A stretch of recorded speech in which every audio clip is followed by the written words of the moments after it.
Texas, a gorgeous sunrise, and Starship is targeting liftoff in just 30 minutes and 18 seconds from now at 7:25 a.m. Central Time. As you can see, it is a beautiful day in South Texas for the 5th flight test of Starship. Good morning, Star people. I'm Kate Tice. And I'm Jesse Anderson, and we are joining you live from SpaceX Hawthorne with a big crowd here this morning.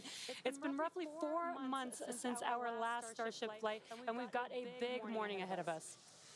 Flight 5, has a few primary objectives and one big first. We may be attempting... Всем большой привет! Начинаем нашу сегодняшнюю трансляцию на Альфа Центавре.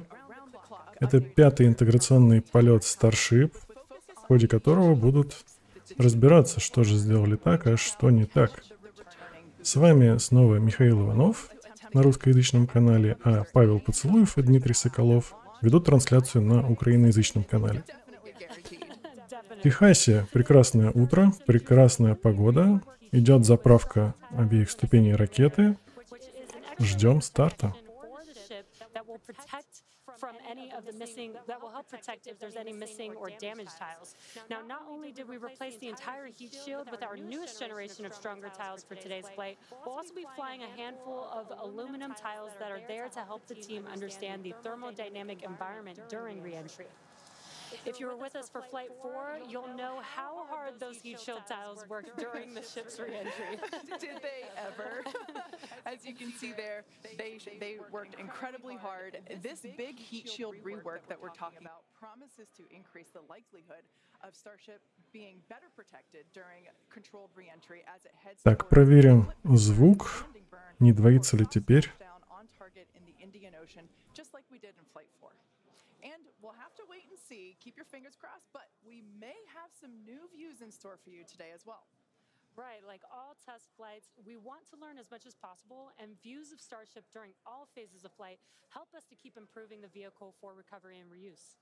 Now, thinking forward to when Starship is flying regularly, it will take the heaviest payloads to space, land humans on the moon again after more than half a century, and ultimately fly people further into space than ever before. And getting there will require us to rapidly iterate and fly often, which is why we're working so hard to scale operations at Starbase. Yeah, the faster that we learn now, the faster we can improve and evolve Starship to achieve reliable flights and rapid reusability.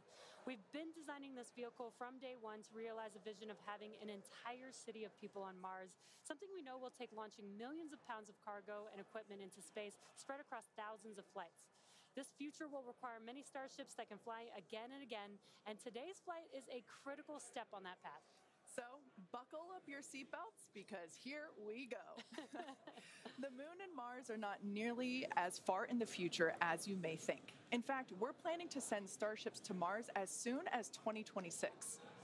You might be familiar with the Starlink logo, and there you can see it on your screen. It's an iconic representation of the Mars transfer. Отлично, вроде со звуком разобрались. Запускают ракету в 5-й раз. Траектория полета второй ступени, он же космический корабль Starship, точно такая же, как и в предыдущем 4-м полете. А вот первую ступень постараются вернуть прямо к месту старта и поймать роборуками Михазилы. Смысл в том, чтобы не тратить массу на посадочные опоры первой ступени и потратить эту массу на потратить эту массу, оставить ее на стартовом столе, чтобы вторая ступень могла выводить больше полезной нагрузки по массе. So it's safe to say it's all happening, and flights like today's are what's going to get us there. Not only have we made several improvements to the Starship flying today based on what we've learned from our last flight, including extensive upgrades to Starship's hardware and software, we've also made improvements to the launch tower and catch mechanisms. And if you've noticed in some of the live views this morning, our teams have completed stacking the second launch tower, which will be coming online next year. Having two operational launch towers paired with ships and boosters rolling off the line in our new Star Factory will allow us to increase our flight cadence and test even more rapidly. And just a few miles away from the two towers, things are moving really fast at the heart of Starbase. Star Factory is rapidly coming online, with production teams already using the space as construction continues. The 1 million square foot Star Factory brings many parts of the manufacturing process under one roof for the first time, enabling moving as much system integration work as possible earlier in the build process, with the goal of eventually producing hundreds of Starships a year. That's crazy. It's such an impressive building. So, for example, teams can assemble an entire nose cone structure of a ship into a single piece and work on its internal systems all in one place. So, if you're working on Starship and you have a question about the steps that you're working... Рассказывают о том, что сделали наконец-то полноценную фабрику, на которой будут производить отдельные узлы Starship, чтобы потом их объединять в один корабль или в одну первую ступень, в цехе вертикальной сборки, где будет происходить только крупноузловая сборка. Для этого пришлось сначала построить несколько тентов, в которых итерационным методом разбили весь процесс создания корабля на такие операции, чтобы они выполнялись за 10-15 минут. Каждая отдельная такая операция. И тогда смогли разложить все это на такой своеобразный конвейер. После этого появился смысл строить одну большую фабрику. Так что теперь прототипы Старшипов будут строить быстрее. Starship features two major parts: the ship, which has 6 Raptor engines, and the Super Heavy booster, which has 33 Raptor engines. The current iteration of Starship is essentially an experimental vehicle flying for development.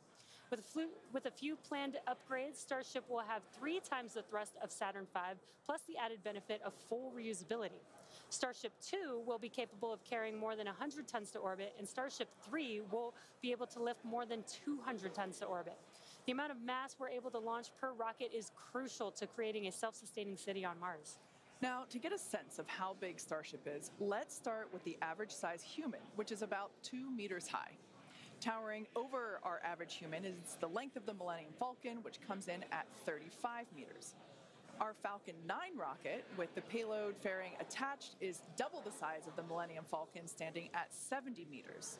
And nearly twice the size of that is the fully integrated Starship at 121 meters tall.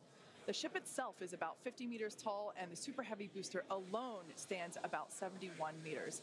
And even crazier, eventually the ship and booster will get even taller with future design iterations. Can't imagine it being taller than that. Starship's first stage has a diameter of roughly 2.5 times that of Falcon 9, and with 33 much larger Raptor engines, which you can see there on your screen. Moving up the vehicle, the ship features 6 Raptors, 3 sea-level engines, and 3 vacuum engines, which are optimized to operate in the vacuum of space. The ship is designed for vertical takeoff and landing on any hard surface, like the surface of the moon. The ship is also outfitted with 4 flaps to help aerodynamically control the vehicle's attitude during atmospheric flight and enable a precision landing.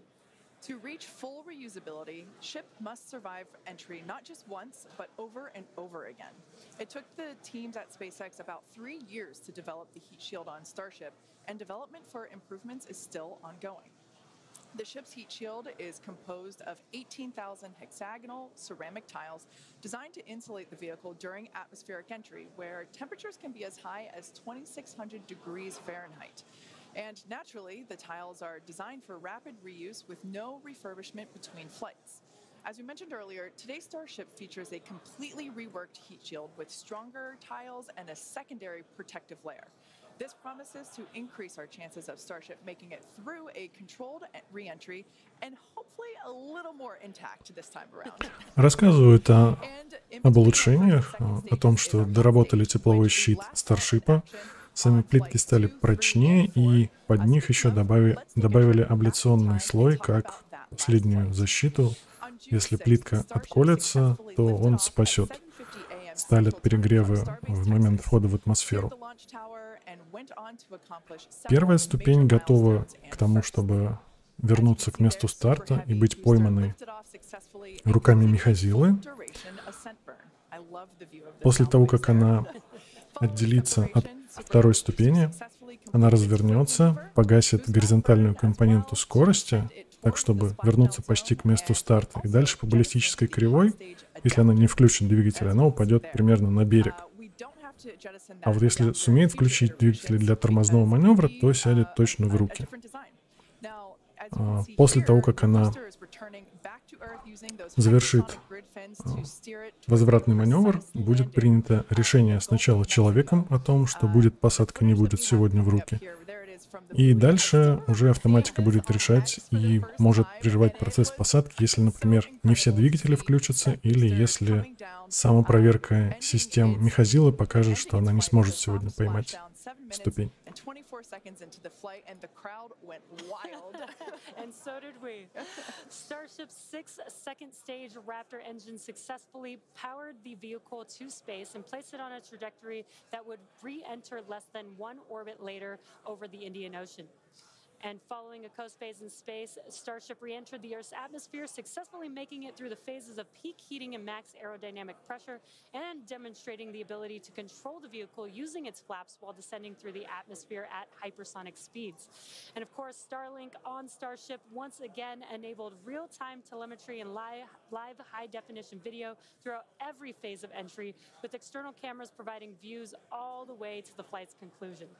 Flight 4 ended with Starship, with, again, the crowd going bonkers, with Starship igniting its 3 center Raptor engines and executing the first flip maneuver and landing burn that we had seen since our high-altitude campaign. And that was followed by a soft splashdown of the ship in the Indian Ocean 1 hour and 6 minutes later. And we were all glued to the monitors, watching the little flap that could the whole way down. Seeing the landing burn and splashdown was an incredible moment for the entire SpaceX team, and we'll be looking out for many more of these incredible moments today. All right, so while today's mission profile is similar to Flight 4, we got a couple new test objectives, including catching the booster back at the launch tower.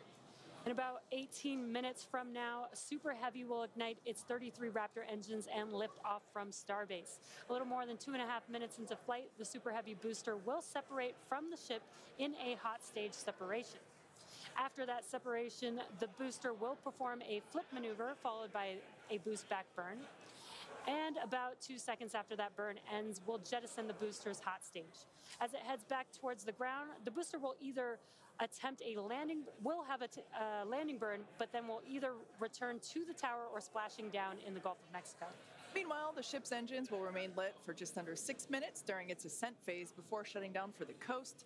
The ship will coast for about 40 minutes or so, reaching a peak altitude of about 213 kilometers. After that coast phase, the ship will be attempting a controlled re-entry, including a flip maneuver and landing burn, like we saw on Flight 4, just before splashing down in the Indian Ocean. Now, we say attempting because, again, this is just a test and nothing is guaranteed. Except excitement. Well, of course there is that. Now, both the booster and ship have to contend with some extreme conditions on re-entry, which is where those heat shield tiles will be put to the test. For this flight test, we do not expect to recover any hardware from the ship. With the exception of Falcon, this is no different than what happens to most rockets flying today that are expended, meaning that they fall into the ocean after completing their mission.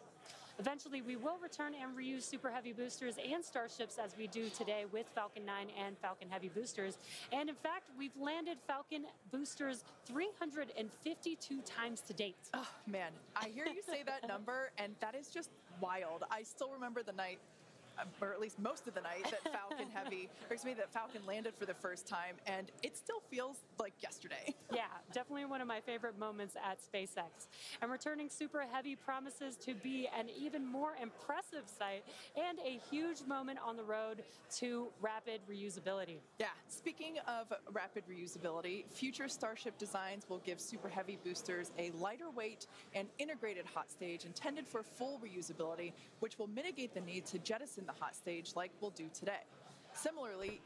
Говорят, что в будущих версиях первой ступени кольцо для горячего разделения не будет сбрасываться, а будет оставаться прямо на ней, и вместе с ним она будет садиться прямо на башню.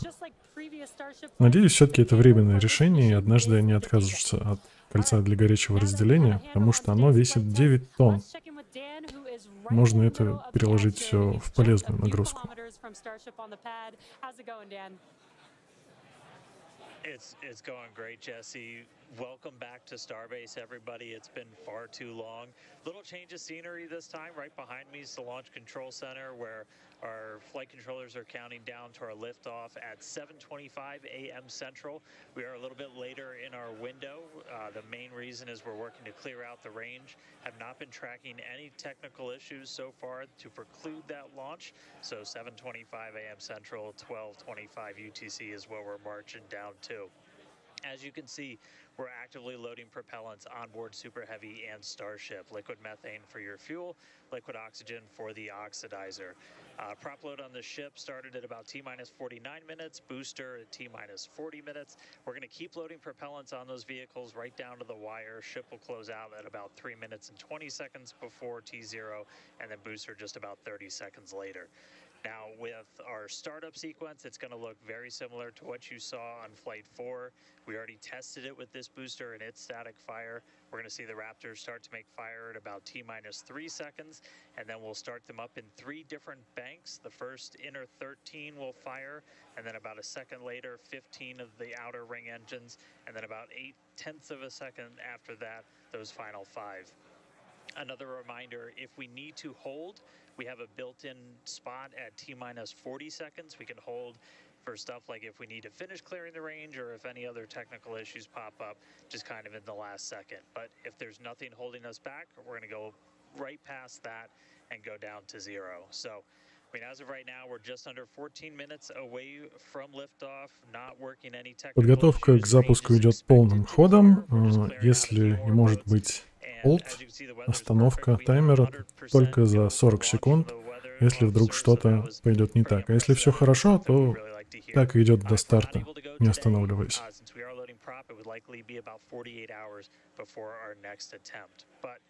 Good thing we're going to launch today.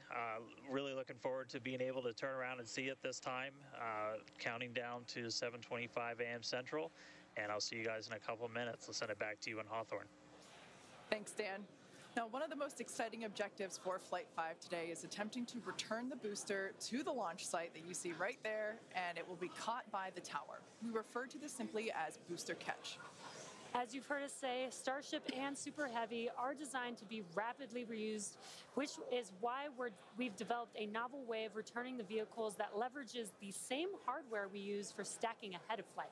Right now, when we recover our Falcon boosters, they either return to a separate landing zone on land or to a drone ship in the ocean, both of which require time to transport the vehicle back to the launch site. In order for us to achieve truly rapid reusability, we need a quicker turnaround, and you can't get much faster than returning the launch vehicle right back to the launch site where it needs to be in order to launch again. For today's booster catch attempt, while there are thousands of criteria that need to be met, there are 3 primary gates that will be in play. In order to proceed, automated checks have to indicate we have a healthy booster and a healthy tower, and the flight director must issue a manual command, which is informed by manual checks from the flight control team. If this command is not sent prior to the completion of the boost back burn, or if automated health checks show unacceptable conditions with Super Heavy or the tower, the booster will default to a trajectory that takes it to a landing burn and soft splashdown in the Gulf of Mexico. Now, thinking to the future when we're operational, after a booster returns to the launch tower, it will be inspected and reloaded with propellants and then ready to launch another ship to orbit. For today's test, however, we're only going to attempt the catch, like Jesse said, if everything on the booster and tower checks out after launch. And of course, we will let you know as soon as we know if it's a go. And we're going to be listening very keenly for that call out. Now, as always, we accept no compromises when it comes to the safety of the public and our team. So to that end, the area all around the pad and the flight Рассказывают, что цель посадки первой ступени на башню, чтобы ее можно было быстро повторно использовать, чтобы она была проинспектирована и через несколько часов готова запускать следующий корабль. А сегодня проверят, работает ли концепт ловли ступеней в принципе своем. И это самое главное. И все подготовили к тому, чтобы безопасность людей была на высоте, чтобы никто не пострадал, если вдруг что-то случится. And that's basically a brief thunder-like noise that we hear when an aircraft or other object travels faster than the speed of sound. Anyone that has been in the area for a Falcon 9 land landing in Florida or California, or even some space shuttle landings, may have heard one of these. Generally, the only impact in those surrounding areas of a sonic boom is the brief noise, with variables like weather and distance impacting if or how the sonic boom is heard. Here's a brief look at how these sonic booms look and sound on Falcon. I know a lot of people will be excited when they hear the sonic boom. And these are going to provide quite a show. Рассказывают про то, как получаются ударные звуковые волны, когда ракета возвращается и переходит со сверхзвука на дозвуковую скорость. Это бывает, естественно, и у Falcon первых ступеней, и будет и у Super Heavy. Слышно несколько таких громких щелчков. Несколько источников волн находятся у посадочных опор и один у решетчатых рулей.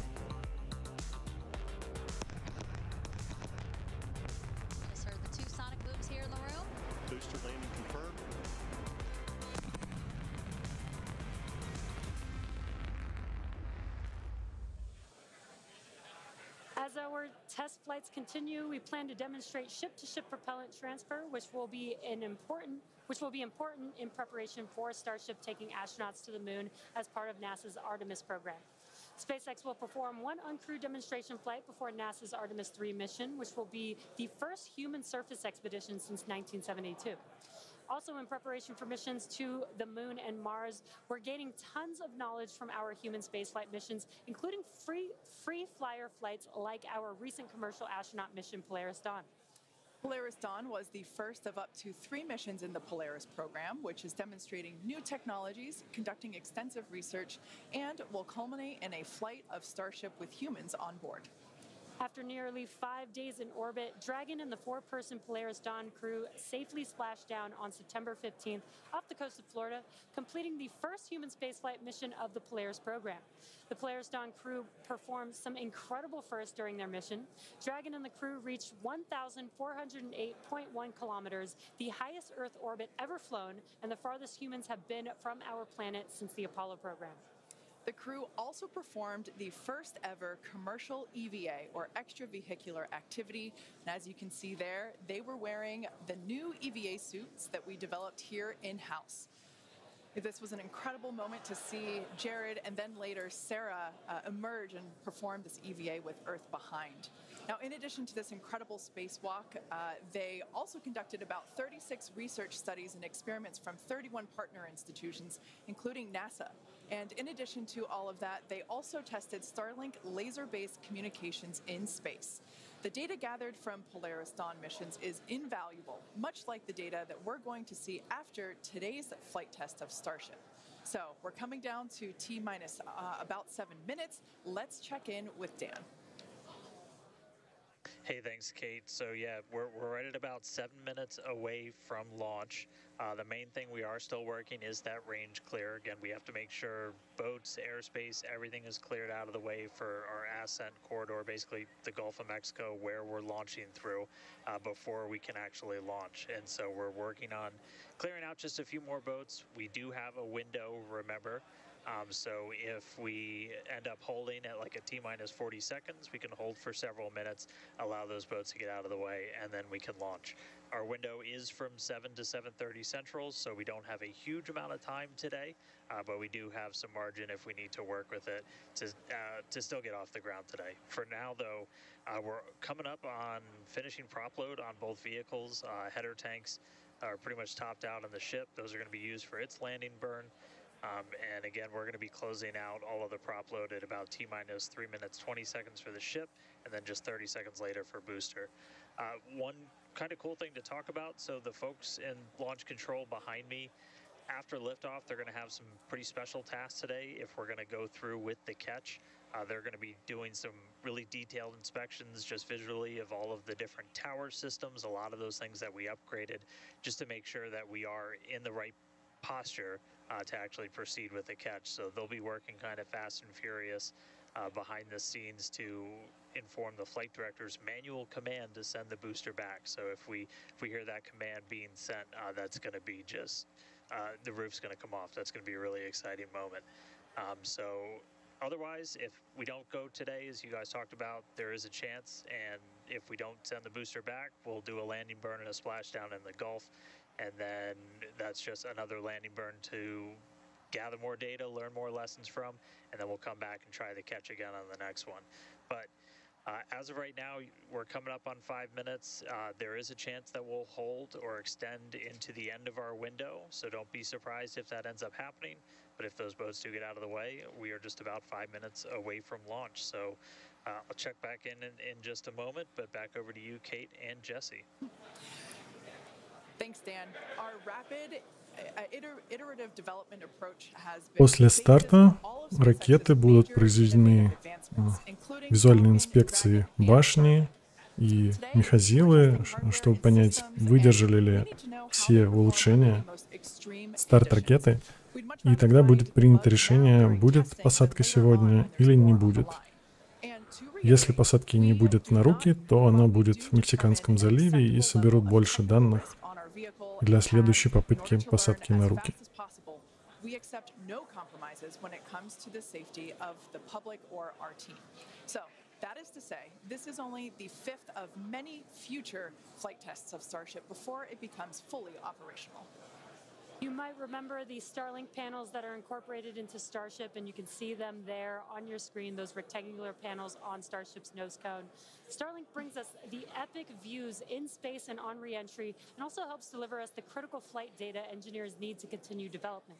In addition to enabling our rapid iteration on Starship, Starlink is also enabling life-saving communication here on Earth.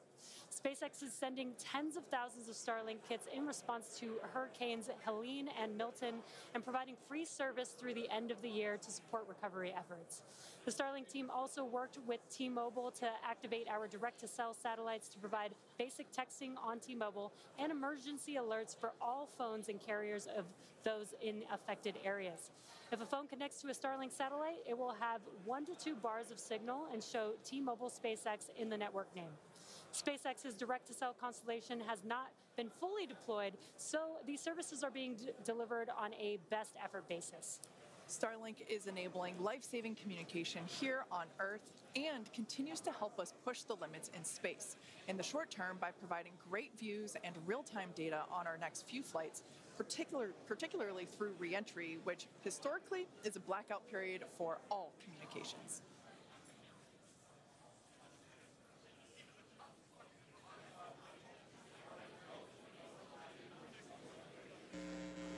All right, so we're coming up on 2 minutes, 30 seconds away from launch. We were hearing like there was a pretty good chance we were going to hold at T-minus 40 seconds, but surprise, now it sounds like we might not be. So we are just a little over 2 minutes away, so a couple more things going to be happening. We did just close out our propellant load on the ship and the booster, so 10 million pounds of propellant on that vehicle on the pad here at Starbase, getting ready to go. We're going to start clearing out all of the lines that are basically pushing all of that propellant to the vehicles. Those get cleaned out or cleared out on the ground before we lift off. We're doing some final checks on the vehicle, the thrust vector control that we're going to use to steer it as well as the guidance system doing its final. Заправка завершена. Проходят последние проверки, в том числе система отклонения вектора тяги двигателей. И все выглядит пока хорошо. Может, даже будет старт. So that puts us 1 minute, 20 seconds away from launch. Still not tracking any technical issues. That range clear is the only thing that's been potentially poking at our launch. So I'm going to start to quiet down. We'll hear our flight director for today, Tristan Pierce, give some of the final call-outs. As of right now, we are 1 minute away from liftoff.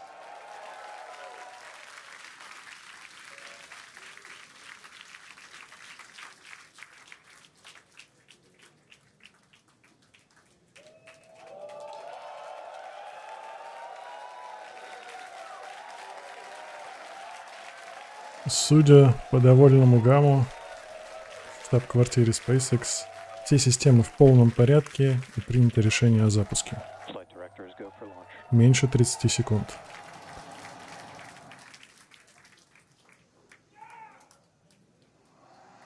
Best words you could possibly hear, 20 seconds away from liftoff.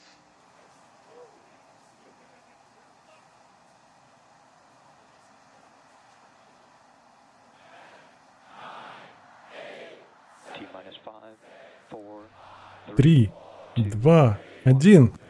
Пуск.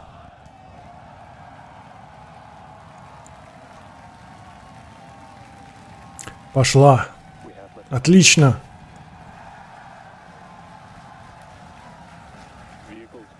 Ракета улетела от стартового стола. Башню не задела. Прекрасно взлетает. Супер. Всегда этот момент, первые 2 секунды, очень волнительный. Она пышет двигателями и стоит. Хорошо, как взлетела.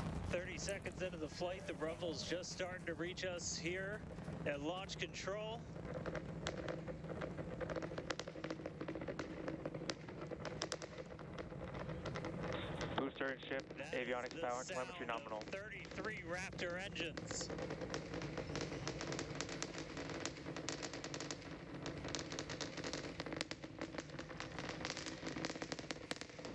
Сейчас будет момент Max Q, максимального динамического сопротивления. И ракета его выдержала. Работают все движки. Просто супер. Все вообще идеально. Теперь ждем, когда будут выключены почти все двигатели первой ступени, кроме 3 центральных. Решетчатые рули отклонятся, и произойдет разделение ступеней.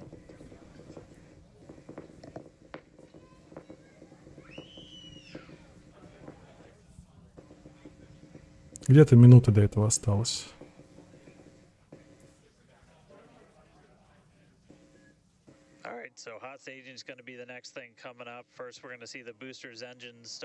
А вот такого зеленого пламени я не помню.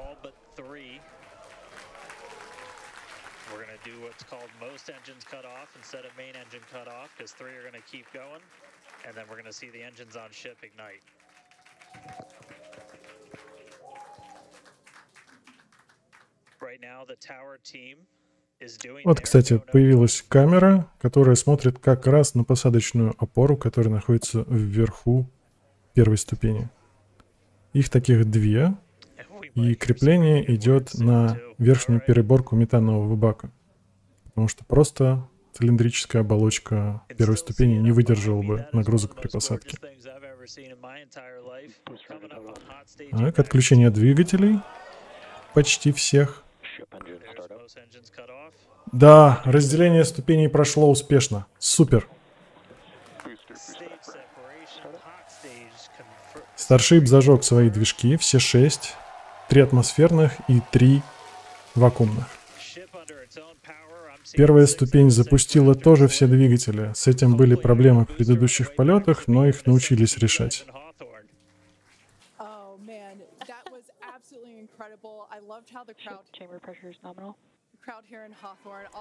Во втором полете слишком резким был маневр разделения. Отрицательная перегрузка приподняла много топлива в баках первой ступени, и потом эта масса топлива ударила по всему содержимому первой ступени внутри, и произошел взрыв. В третьем полете образовалось много льда из углекислого газа, который тяжелее, чем жидкий кислород, и он засорил фильтры. Из-за того, что ступень после разделения вращалась вокруг своей оси, и лед лег неравномерно. Часть двигателей оказались перекрыты для поступления кислорода к ним, и поэтому ступень не смогла зажечь все двигатели при посадке в океан.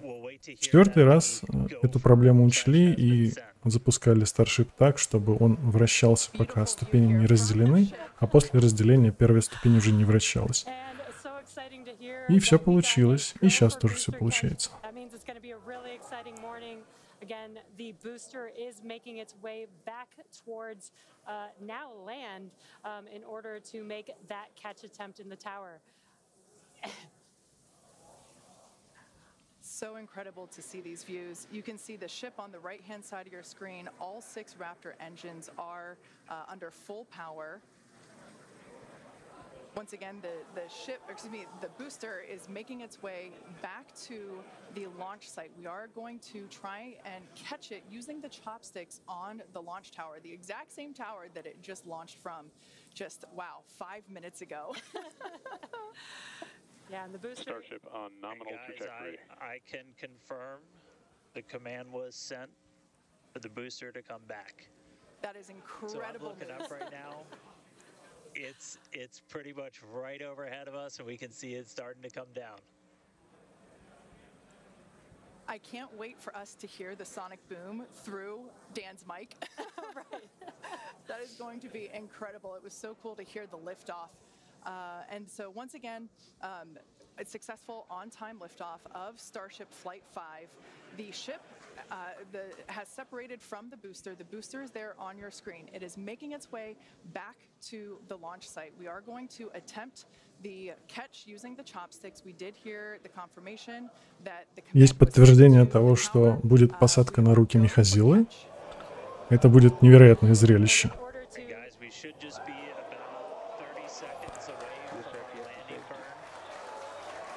Через 30 секунд начнется тормозной маневр. Включатся двигатели. Да.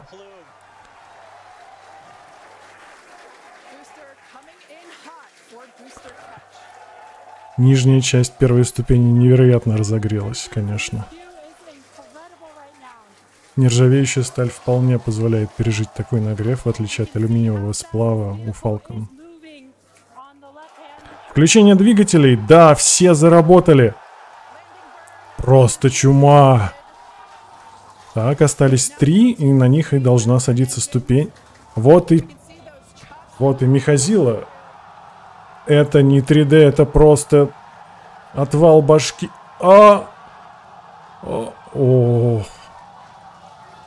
Невероятно, она не задела.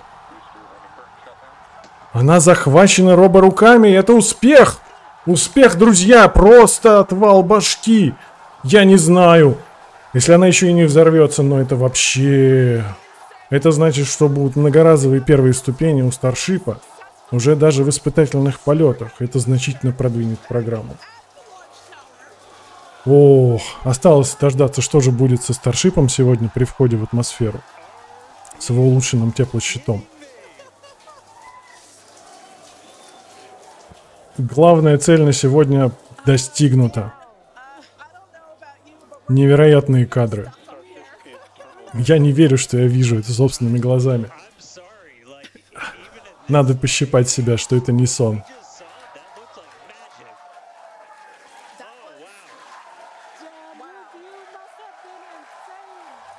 Посадить первую ступень на рассвете в здоровенные руки на башне обслуживания.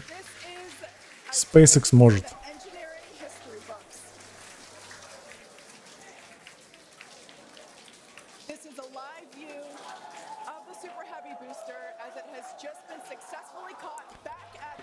Нет, ну это же просто невероятно.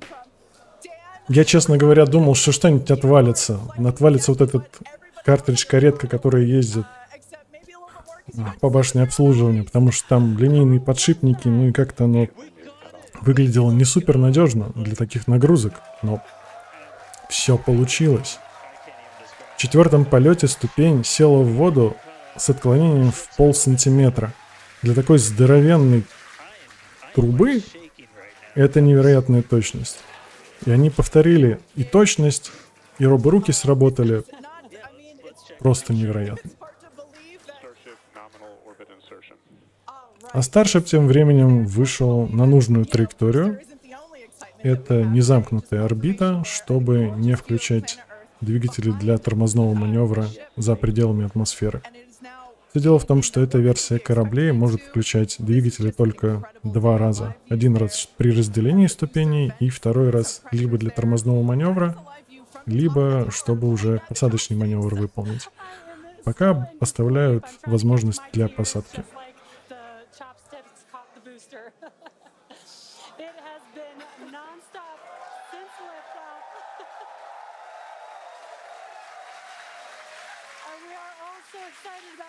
That's been happening so far this morning. With the booster having completed its job for today, we are going to take a short break for the next 30 minutes. We'll return back at T plus 40 minutes while the ship continues to coast before re-entry. Ведущие уходят на получасовой перерыв, а мы пока сможем пообщаться спокойненько. Я забыл сказать, что одно из улучшений первой ступени, ей рядом с посадочным баком внутри кислородного бака добавили еще и 9 маленьких кислородных баков, чтобы для посадочного маневра использовать чистый кислород, в котором нет ни углекислого газа, ни воды. Все дело в том, что баки обеих ступеней наддуваются газообразными компонентами топлива, соответствующими. Метан наддувается газообразным метаном, кислород газообразным кислородом. И они отбираются от двигателей, эти газообразные компоненты. Если метан проходит довольно большой цикл нагревания до газообразного состояния, то с кислородом пока так сделать не получилось, и отбирается газ после кислородного газогенератора. То есть там сжигается небольшое количество метана в большом объеме кислорода. Поэтому там есть и кислород, и углекислый газ, и вода. Остается надежда, что у 3-й версии Раптора сделают наконец-то теплообменник на кислородном магистрале, который будет отбирать часть тепловой энергии от кислородного газогенератора, и в баке будет поступать чистый газообразный кислород. Пока приходится такие промежуточные решения выполнять.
Итак, поговорим о теплозащитных плитках.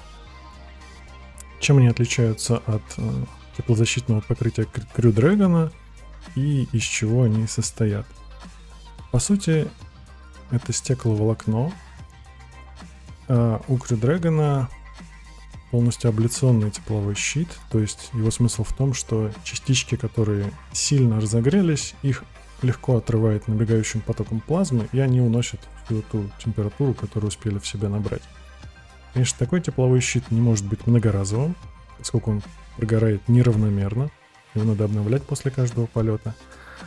А вот плитки, сделанные из стекловолокна, которые внутри волокна, как вы видите, друг друга не касаются почти, так еле-еле касаются. Там теплопередача очень маленькая. Теплопередача может идти через воздух, которого за пределами атмосферы нет, а там, где происходит образование плазмы, там очень-очень низкое давление. Так что это можно исключить. Контакт между волокнами очень маленький по площади, поэтому им тоже можно пренебречь, и все, что остается, это излучение. Поэтому для довольно толстой плитки ее передний слой, который касается плазмы, он разогревается сильно, а чем дальше мы по слоям проходим внутрь, тем сильнее падает температура. Проблема для Starship в том, что пытаются эти плитки сделать дешевыми, и у всех предыдущих версий они раскалывались. Сейчас постарались сделать попрочнее, но что значит прочнее? Это значит увеличить количество контактов между волокнами. Так что такие плитки лучше проводят тепло, ну и надо проверить, как это на практике, что это дает. Могут ли они защитить стальной корабль? Узнаем где-то минут через 40.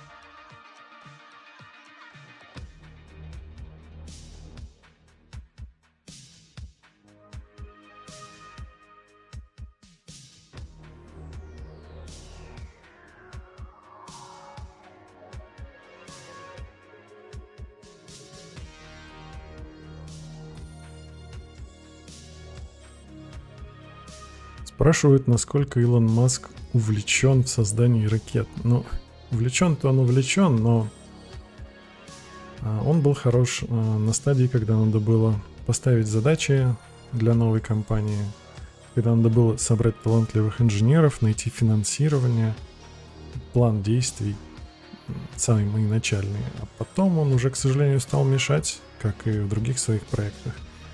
И поэтому одна из задач топ-менеджеров в SpaceX, как и в Тесле, это отвлекать его, чтобы он не мешал.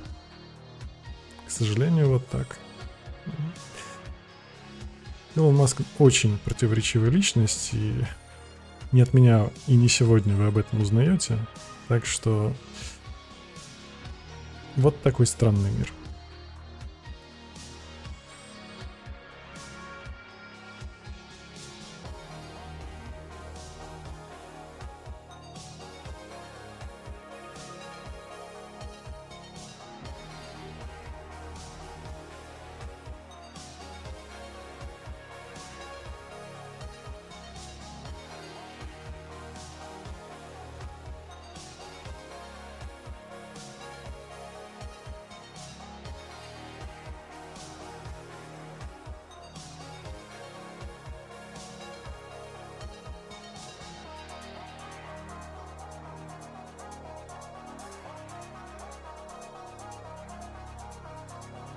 Много вопросов, что сегодня за полет, почему все радуются посадке первой ступени.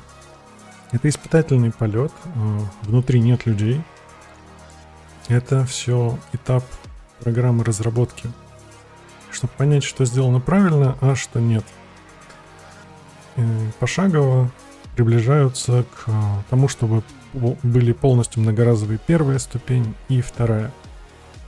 Сегодня научились возвращать первую ступень такой огромной махины, у которой нет своих посадочных опор, больших, таких как у Falcon 9. Это огромное достижение, это еще один шаг вперед. Что ожидается от корабля? Будет протестирован его тепловой щит, улучшенный, может ли он выдерживать нагрузки при входе в атмосферу лучше, чем у предыдущего корабля. Напомню, в 4-м полете частично прогорел как минимум один верхний плавник, потому что плазма прошла в щель между плавником и основным корпусом. Туда, конечно же, подавался газ, скорее всего азот, а может быть и СО2, точно неизвестно. В общем, какой-то более-менее инертный газ, скажем так. Но поскольку давление этого газа было ниже, чем давление навигающего потока, то система не справилась. В этой версии кораблей, не знаю, сумеют ли что-то с этим поделать, увидим через несколько минут, десятков минут. Вот, но в принципе для следующего корабля, вот этот С-30, а С-34 уже делают иначе, у него верхние плавники будут меньше, и они будут отстоять от вот этой горизонтальной линии, на которой располагаются и нижние, и верхние плавники у этого корабля, у С-30.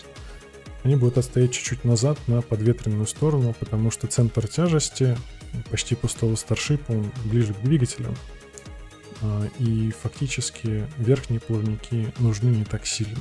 Поэтому их можно отвести от набегающего потока плазмы и так слегка совсем подруливать. Самые интересные испытания, конечно, впереди, когда будут и новые версии первых ступеней и вторых. Но у SpaceX вот так они вводят улучшения постепенно. И к тому времени, когда первая ступень и корабль готовы к полету, там год стоят, с ними проводят разные испытания на Земле, стендовые, скажем так. Вот. За это время уже сделаны другие версии кораблей. Раптор, например, уже в 3-й версии сделан. А на этом корабле Раптор второй версии.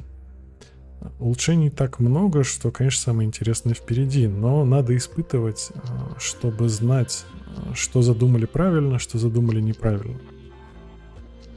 Поэтому летают.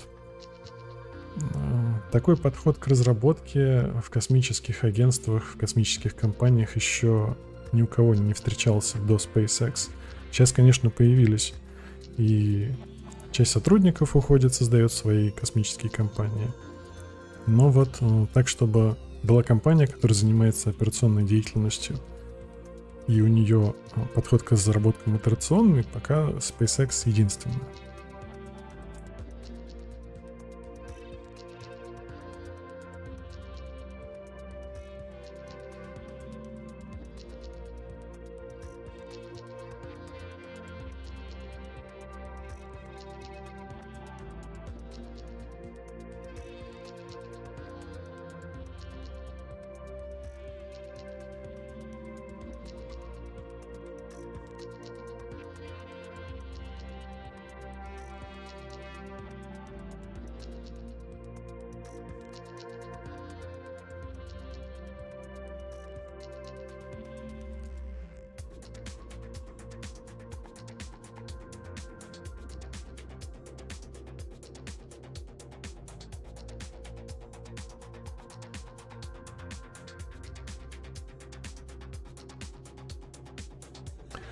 Как снимать первую ступень с роборук? Ну, собственно, роборуками она и устанавливается на стартовый стол. Ее могут установить как на стартовый стол, так и на устройство, на котором ее привозят. Сейчас, конечно, она пройдет все проверки, сама стравит давление из своих баков, и потом ее установят на площадку, устройство, на котором ее возят, и отвезут уже на сборочную площадку, чтобы внутри подробно посмотреть. На стартовый стол ее нельзя установить, потому что Для этого необходимы стабилизирующие устройства, которые... вот у нас первая ступень захвачена роборуками, она вверху захвачена, ее низ сильно раскачивается. Поэтому внизу на стартовом столе есть стабилизирующие устройства, которые позволяют плавно опустить первую ступень точно куда нужно. После установки первой ступени их удаляют краном, поэтому роборуки сейчас в эту версию стартового стола первую ступень установить уже не смогут. Вот. Но сегодня только проверка ведется. Proof of concept. Вообще, можно ли это делать? Да, можно, да, получилось. Так что в следующих каких-то итерациях начнут уже ставить первую ступень на стартовый стол.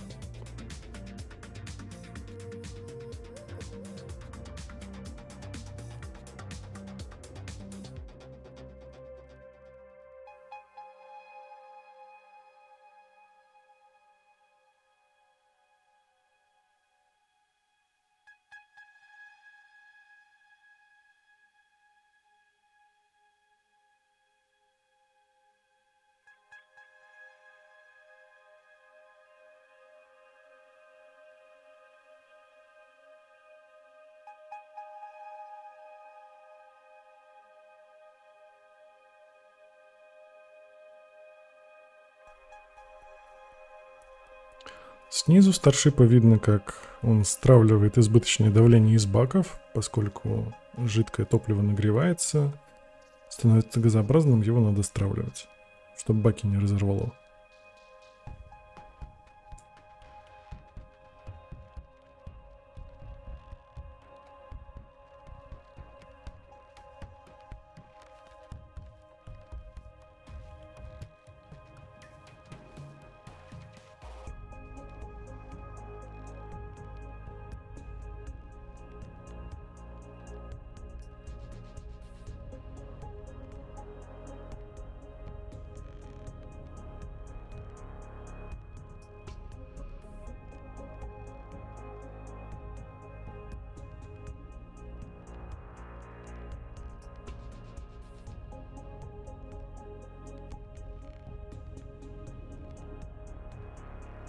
Очень медитативно отлетает лед на фоне нашей планеты, которая плавно проплывает под Старшипом.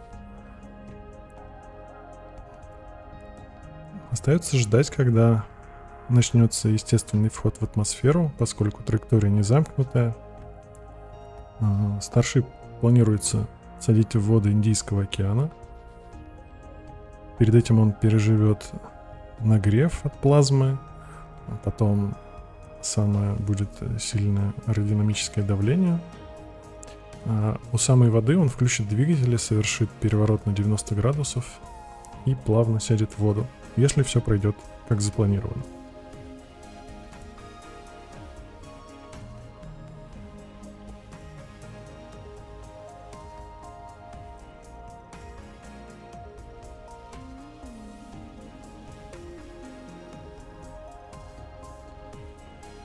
А с чем связано то, что Starship может запускать двигатели только 2 раза?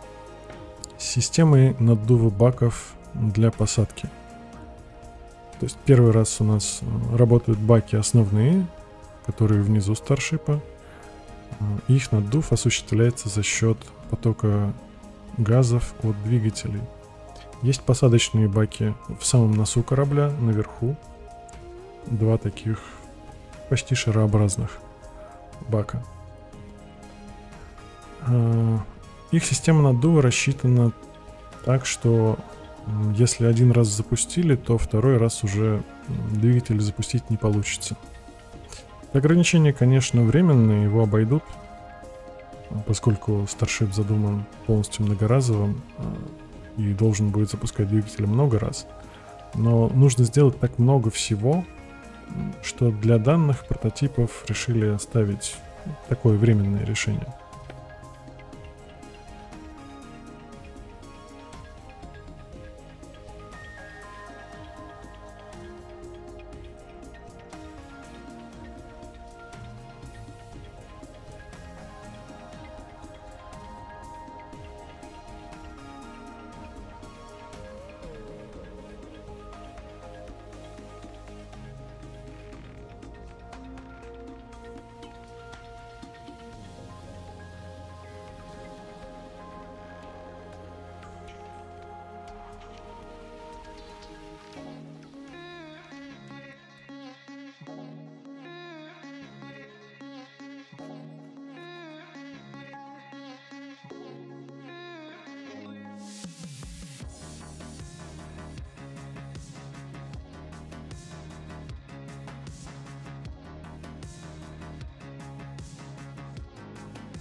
Почему на фоне планеты не видно звезд? Потому что эта часть планеты освещается Солнцем. Вы как днем не видите звезд из-за разницы в яркости от ближайшей нашей звезды от Солнца.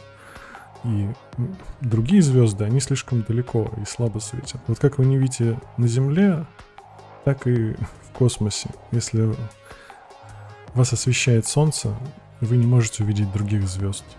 Вам нужно залететь в тень. Просто нашу интуицию обманывает то, что нет голубого неба над головой. Небо черное. И кажется, что должны быть видны звезды, но так не работает.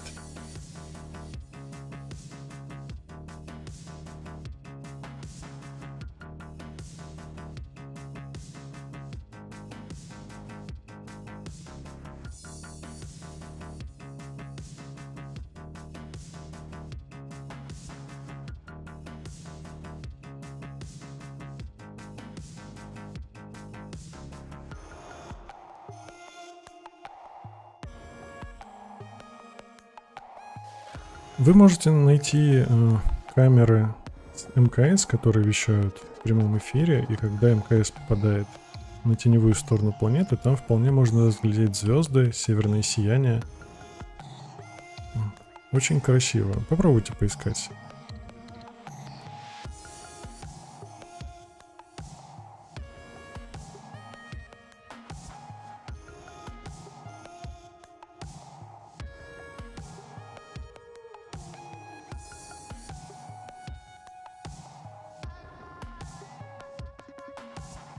Да, с ночной стороны планеты звезды будет видно, если нет других сильных источников света. Вот, например, Starship будет сейчас входить в атмосферу над Индийским океаном, и там, по-моему, сейчас уже темно.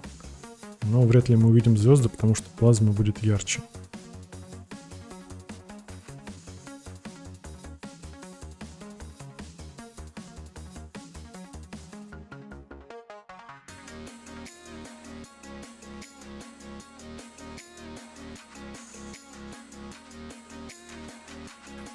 Просят пояснить для любителей плоской Земли, что они видят.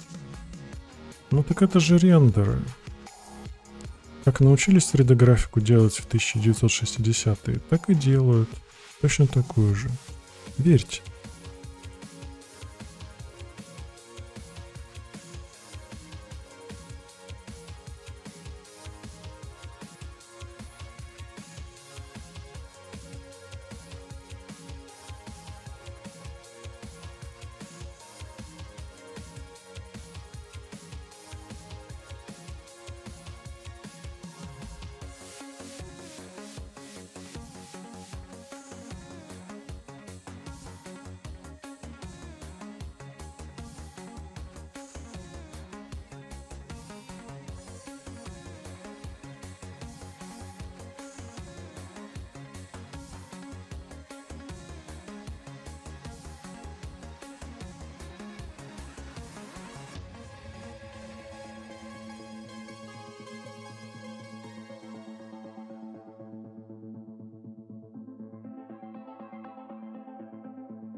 Супер Хэви до сих пор висит на роборуках Михазелы. Огонь от догорающего метана потух. И выглядит абсолютно целый. Великолепное достижение, просто невероятно.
До приводнения еще где-то минут 25.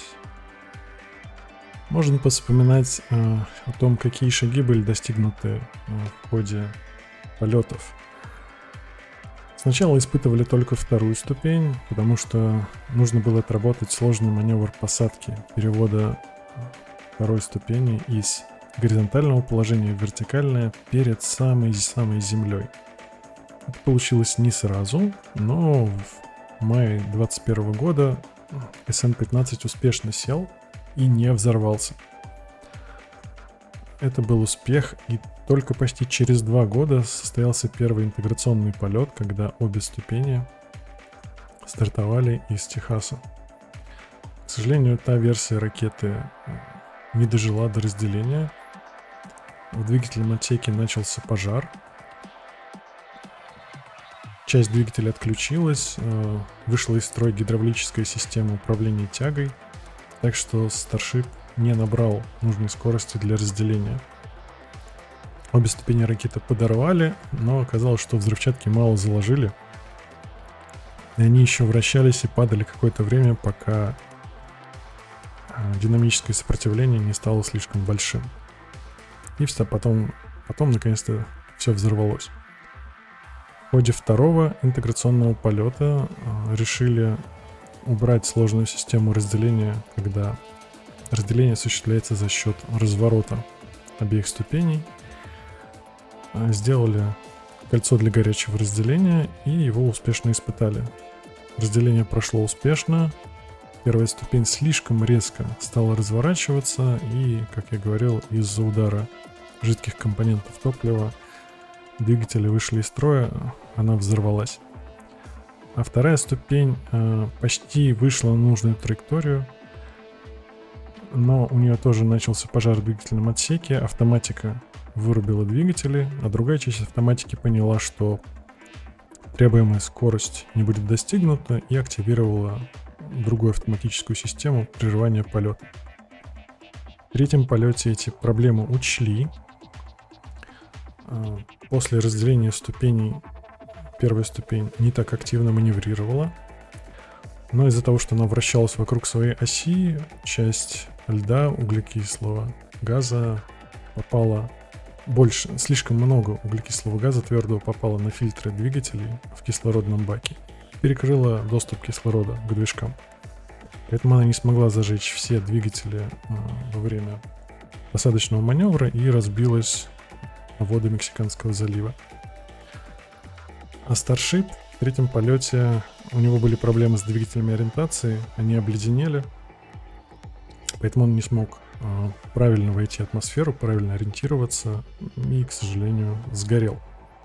В четвертом полете и эти проблемы учли. Первая ступень уже не вращалась вокруг своей оси после разделения. Вращался весь корабль, пока еще все две ступени, пока они были вместе, так чтобы после разделения и разворота первая ступень при посадке оказывалась своим портом для подачи компонентов топлива с нужной стороны, потому что мехозила не может вращать ступень вокруг своей оси на 360 градусов. Нужно было отработать посадку так, чтобы ступень была ориентирована правильно. Ступень села с точностью в полсантиметра в воду. Это смогли понять с помощью буев, на которых были различные датчики в месте посадки. А Starship в четвертом полете сумел дотянуть до самой воды. У него прогорел один из плавников, но все равно он сумел включить движки у самой воды на 90 градусов, поменять свою ориентацию и мягко сесть в воды Индийского океана. Посмотрим, что будет сегодня. Остается где-то минут 20 до посадки.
Welcome back to Starship's 5th flight test.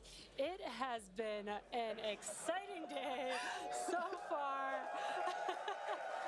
Even the crowd here. Вернулись ведущие. У них там такая радость невероятная.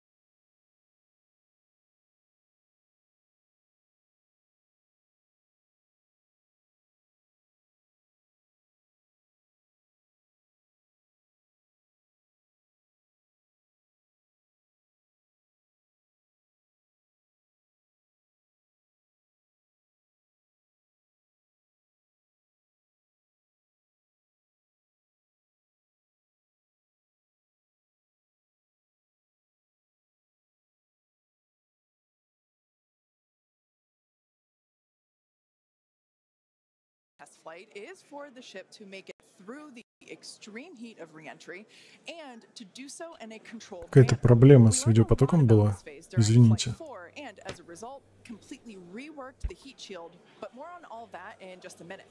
Now, re-entry is typically a portion of flight where we don't have communications with the spacecraft because re-entering, it'll be re-entering at about 8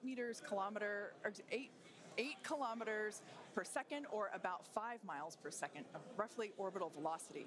Now, those speeds, the spacecraft moving through the atmosphere results in friction and creates a plasma field around the vehicle. We saw this in action on Flight 4 thanks to Starlink, and wow, it was breathtaking. The blanket of plasma ends up distorting communication frequencies, so it's not uncommon to experience brief blackouts in communication, but hopefully that's not the case today. And Kate, that's where Starlink has just kind of been just the unsung hero and the MVP of this test campaign. I mean, it's able to give us data, not just awesome video, but also data in real time as we're going through reentry. I mean, this is something that throughout the history of spaceflight just hasn't been possible. And this is an environment that is so unforgiving, so hard to model, so hard to understand. And for the first time ever, we're able to literally watch as it unfolds in real time. Спрашивают, почему снижается высота, а скорость не снижается. Вот такая контринтуитивная вещь в орбитальной механике. Если вы летите вокруг массивного тела, если мы сравним массу Старшипа и массу Земли, то масса Земли на несколько порядков больше. Так вот, чем ниже вы летите с орбитальной скоростью, тем быстрее ваша линейная скорость. Вот такая странность, да. Но если по формулам посчитать, то видно, что оно так и получается.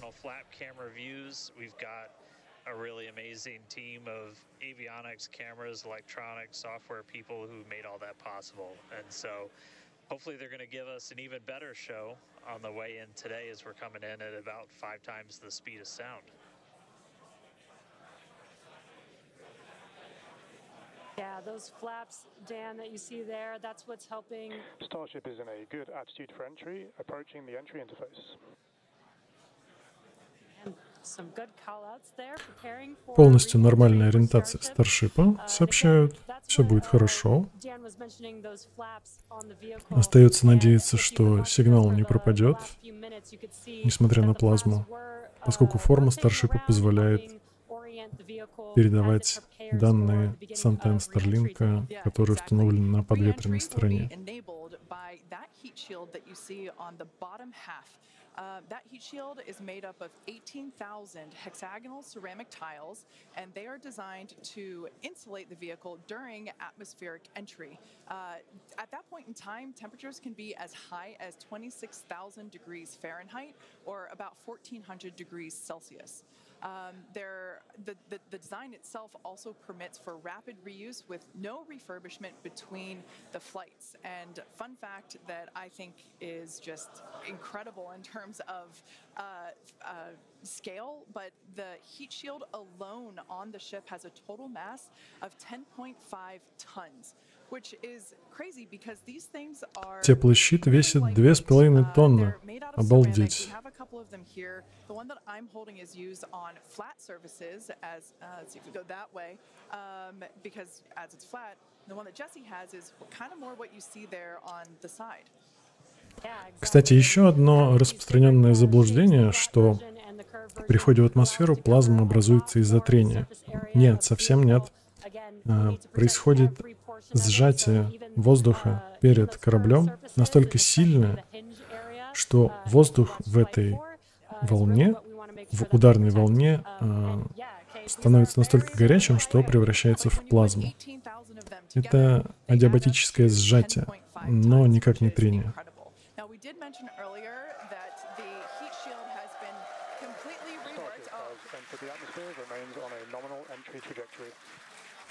Спрашивают, будет ли вторая ступень приземляться на Мехазилу. Да, именно так. И первая, и вторая ступень будут приземляться на Мехазилу, собираться снова в двухступенчатую ракету и запускаться снова. О, появилась первая плазма. Never really have gotten to see this live before flight 4. And as Kate mentioned, it's getting a little more red, as you can see there on your screen. That means that heat is building up, but that's exactly what these heat shield tiles are there for, is to protect against this plasma and this really, really extreme heat that the vehicle is going to see for about the next 10 more minutes or so. Где-то 10 минут будет в плазме лететь Starship. And those are the engines that can gimbal or maneuver or point, and they do that to help flip the ship until the engines point down so that it can land using the Raptor's thrust in the ocean. So that will happen after we get through this re-entry period. Again, now starting to see, and we also might start to see the flaps actuate a little bit here as the vehicle controls its role during re-entry. That was one of the main learning points from Flight 3 was the roll control didn't work quite as well as we wanted it to. We learned that we needed some redundancies, so we added more roll control thrusters, and we'll see those in action as well today, as that was a Flight 3 learning that worked better on Flight 4 and still enabling that same design today. Starship has passed through 85 kilometers altitude. Flaps now have control of the vehicle. Great call out, as Kate mentioned, the flaps are controlling the attitude of the vehicle. And I love these views because it looks so calm. Everything is relative, right? So relative to this camera on the ship, it looks so calm and smooth, but the vehicle is traveling extremely fast. You can see the speed on the bottom right-hand corner of your screen. Starship is designed to land on Mars where there are no runways or other humans to help out. So we also want rapid reusability. So we're doing Спрашивают, почему плазма образуется на расстоянии от корабля. Нет, она окутывает всю поверхность, в которой входит корабль, просто самое сильное сжатие получается чуть на расстоянии от корабля, потому что навигающий поток обтекает корабль. Next is high heating, and that beginning when heating increases above the heat rate breakup limit. That lasts for about 10 minutes. We then have high dynamic pressure. Starship will continue to slow down and experience increased aerodynamic loads during that phase, and that will happen before reaching Mach 1, about a minute after. Starship is approaching the peak heating phase of entry, remains on a nominal trajectory.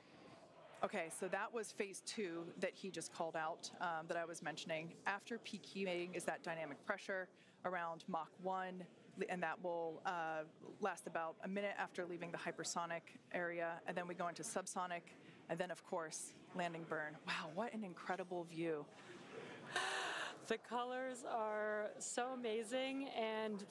Появляются вспышки, значит, какие-то элементы теплозащиты отваливаются и сгорают, к сожалению. Но корабль пока держится.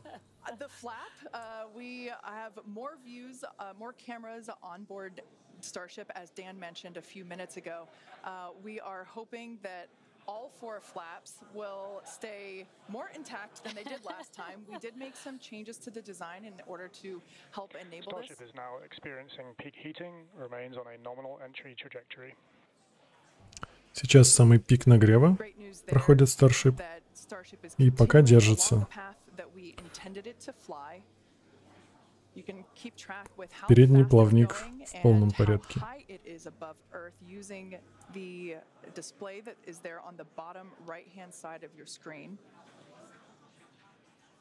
Guys, this is where we're really going to see a lot of those improvements from Flight 4 really come into action. Is you guys kind of talked about, so it's called the static arrow. Those are kind of the poke out points on the flaps.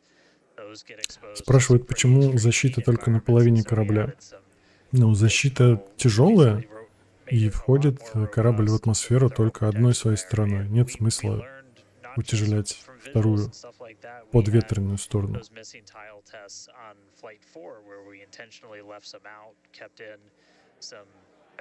Спрашивают, как сигнал проходит через плазму. Он не проходит через плазму никак. Радиосигнал она экранирует. Но форма корабля такая, что остается окно внутри вот этой плазмы. Он фактически цилиндр, в отличие от привычных капсул, которые больше похожи на конус. Когда конус, там действительно всю эту капсулу ее оборачивает в плазму. Сверху тоже, с подветренной стороны, там такой длинный хвост из плазмы остается. Здесь просто форма корабля хорошо работает, ну и его размер.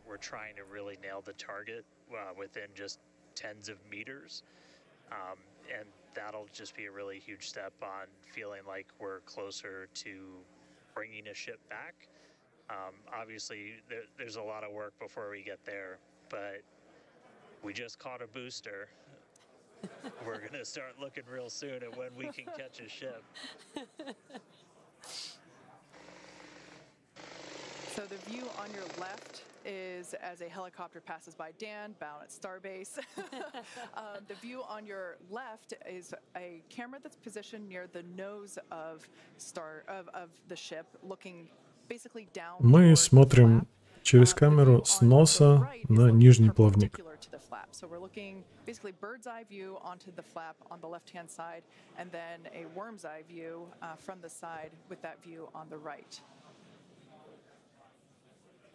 Yeah, sorry about that, guys. Maverick just buzzed the tower. He might be coming back, so. Now, these views brought to us by Starlink. It's incredible that we have this high-definition capability. In fact, that view on the left. Starship is now halfway through the peak heating phase of entry. Remains on a good trajectory. So great news there, hearing that we're about halfway through the peak heating phase. Like I said earlier, this lasts roughly 10-ish minutes. And we did hear earlier that the flaps have control of the vehicle, so also good news there. You know, it is incredible that we've basically had views the entire time. Right, yeah, thanks to Starlink. My memory did black out a little bit after booster catch, so I think we had views. But, you know, all through the coast phase, we had some beautiful views of planet Earth behind the ship as it was in its orbit. Yeah. And I also do want to point out on your right-hand screen, we've got a more encompassed view of the flap. As we watched in Flight 4, the hinge area was the area where we got a little bit of that burn through. This view, this new camera view on the ship will help us be able to visually see more of what's happening in that area. And again, we have improved our heating tiles, and so hopefully we've protected the hinge a lot better this time. Chill has started. But again, these views are additional to the data that we get on these flight tests that help enable us kind of put the data that we get in the computer to the visuals that we see and try and align those and use that for improvements in the future. Now, we heard a call out there saying that engine chill has begun. This is an indication that началось охлаждение 3 атмосферных двигателей Старшипа, чтобы при их включении не образовалось газообразной фазы у кислорода и метана и не было кипения внутри двигателя. Поэтому сначала их охлаждают. So all of that to say, we are getting closer to the landing burn.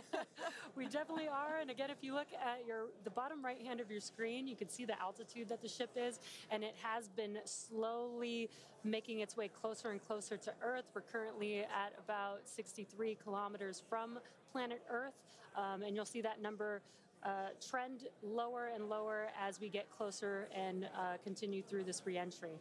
Yeah, this is going to go on for a little, actually a while longer. We have about 10 minutes or so, roughly, before we execute the landing, the ignition for the landing burn, starting with the landing flip.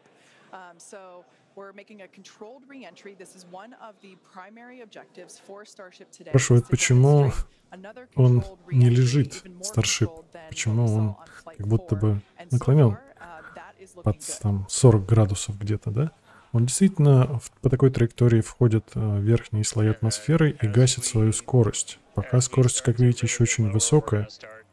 Как только она начнет падать, ну, там значительно меньше, скажем, 1000 км в час, тогда он уже будет падать горизонтально. А пока у него очень высокая скорость, он от орбитальной скорости набрал 99%. Ее надо всю погасить, на это нужно время. We're going to try and do another one on this flight today. We tweaked it a little bit, so we're going to try and splash down at a little bit of a gentler angle this time instead of just kind of hit the water and fall over. And the goal with that is try and keep the ship intact, and then if we're able to then get some additional video of it, again, that's just more data. And everything we can see, everything we can get extra, like a couple extra seconds or minutes of data coming from the ship after Starship has splashdown. passed through the peak heating phase of flight, approaching maximum entry dynamic pressure. Пик температуры пройден Старшипом, впереди будет максимальное динамическое сопротивление. We're going to hit kind of that part of the curve where we're still moving really fast and the atmosphere is just dense enough that we're feeling the most pressure, but hopefully we're going to start feeling a little bit less heat now.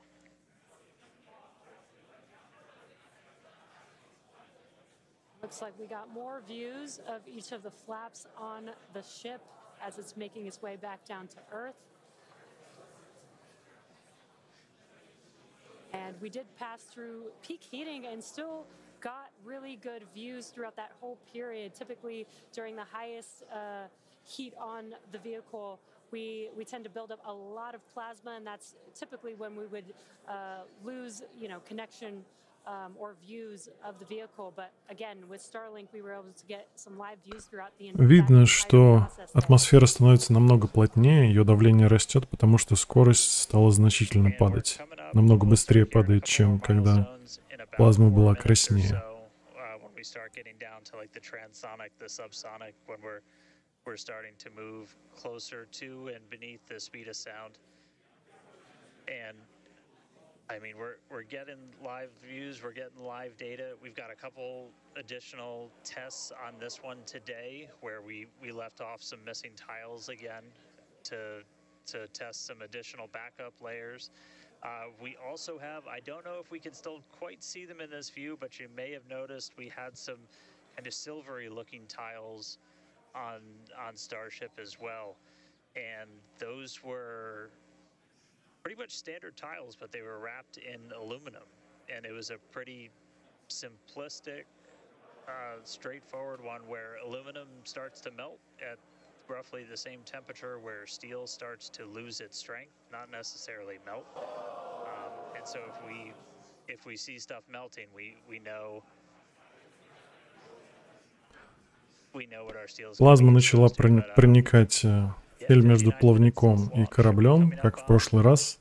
Но, к сожалению, с этим вариантом расположения плавников, видимо, ничего не поделать. Now the views here, we have coverage of all 4 flaps.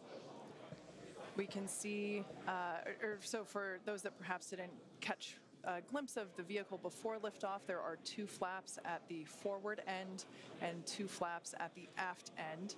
The larger camera view that is there on the right-hand side of your screen, that is a view of one of the aft end or the bottom end flaps.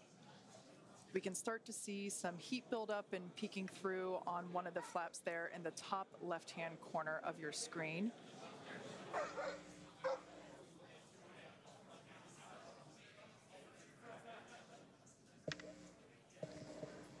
Once again, Starship now at T+1 hour and 9 seconds into its flight today, re-entering the Earth's atmosphere. Currently about 45 kilometers above the surface of the Earth, now 44. Кстати, видно, как из-за охлаждения двигателей сбрасывают газообразные компоненты топлива сзади Starship, и они подсвечиваются плазмой и таким образом освещают подветренную сторону корабля.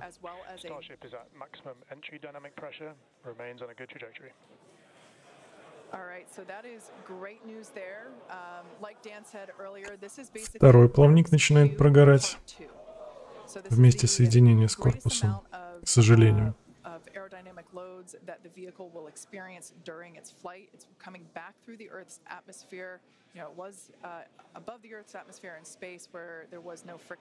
Видно, как плитки раскалились до красна. Невероятно, но плитки пока держатся. Падение скорости, конечно, впечатляет.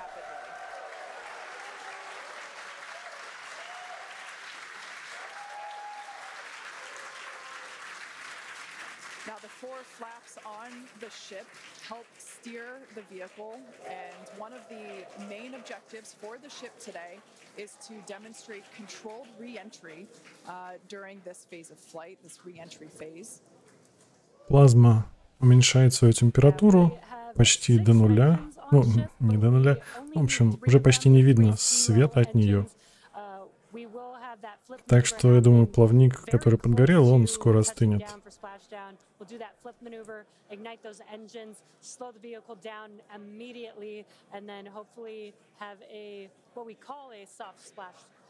What we call a soft splashdown in the water. It's probably going to feel a little bit harder on the top of the surface of the water, but it'll look pretty gentle. Yeah, and like we said earlier, we hope to have some more views, even of that phase of the flight. So fingers crossed that we can bring those to you. We are hoping to splash down softer than we did last time on Flight 4. Right now, Starship. Хотят посадить Starship плавнее, чем в прошлый раз. Жалко, что ничего не видно. Is traveling twice the speed of sound. So we will then, the next call out that we'll hear is that it is, traveling about the speed of sound. And then we will hear a call out that that will be the call out that it is transonic. And then we will hear another call out saying that it is subsonic, meaning going slower than the speed of sound. Starship is transonic. There it is. So at this point in time, we say transonic because certain parts of the vehicle, like the flap that you see on your screen, might be experiencing airflow faster than the speed of sound, while other parts of the ship may be experiencing airflow. Starship is in the subsonic belly flop. Скорость снижена ниже сверхзвуковой. Осталось всего 20 километров до посадки. Судя по всему, этот пятый полет проходит намного лучше, чем четвертый. Каждый раз на шаг приближаются к цели, к полностью двухступенчатой многоразовой ракете. The crowd's getting excited here as we get closer and closer to splashdown. Again, just about a minute away from the expected splashdown, so we should see a lot happening coming up here shortly. We're currently having a view of one of the flaps, and it is a little bit dark on your screen, but hopefully we'll get some good views of the ship as it makes that flip maneuver and touchdown for splashdown. Yeah, guys, we saw that speed drop like a rock. So we're doing a belly flip right now, or a belly flop right now. That's what's kind of, if you saw the high altitude campaign. Прошли этап в 10 километров высоты. Это уже отработанная полностью технология. Да, это как были флоп, отработанный в 2021 году. К сожалению, видно только небольшой блик на плавнике, когда он шевелится. Темно, ночь. Я так понимаю, идея сажать на ночной стороне в том, чтобы с термальной камеры было видно, какие элементы Старшипа, насколько сильно нагрелись. То есть летает самолет рядом с зоной посадки, и там есть термокамера хорошего разрешения.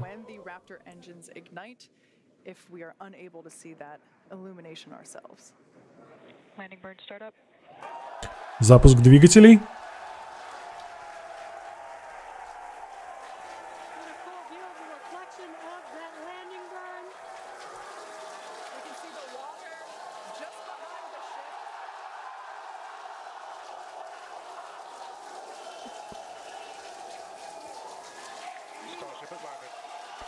Старшип приземлился. Невероятно.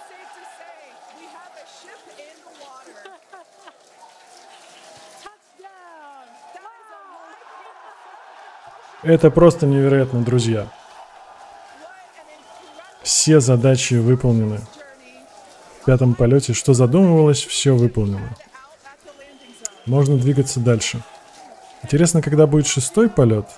Прототипы уже сделаны. Осталось понять, какие шаги будут в шестом полете и когда их можно будет реализовать. Уф.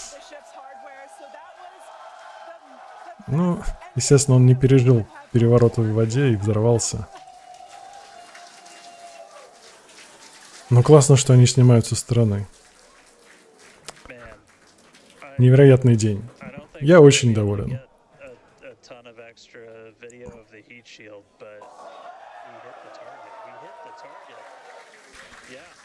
Он приземлился в нужной точке. Очень классно. Ну, естественно, буй автоматический его ждал в точке посадки. Так что, я думаю, за оператор можно не переживать. Вряд ли там есть человек. Ну что ж, если кто-то сегодня ожидал взрыва, то вот он был.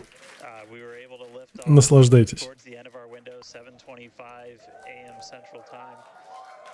33 out of 33 Raptors in the way uphill. Successful hot stage. Booster came back. We watched it come down right behind us. Watched it get caught. And that broke my brain for a while. I'm really happy we had coast for a bit. But that's first ever booster catch. Major step on the way to rapid reusability. Повторяют, что достигнуты все этапы, и взлет, и первую ступень поймали роборуками, и Starship сумел лучше сесть в воду, лучше пережил ход в атмосферу. Улучшения пошли ему на пользу. Так что будем двигаться вперед.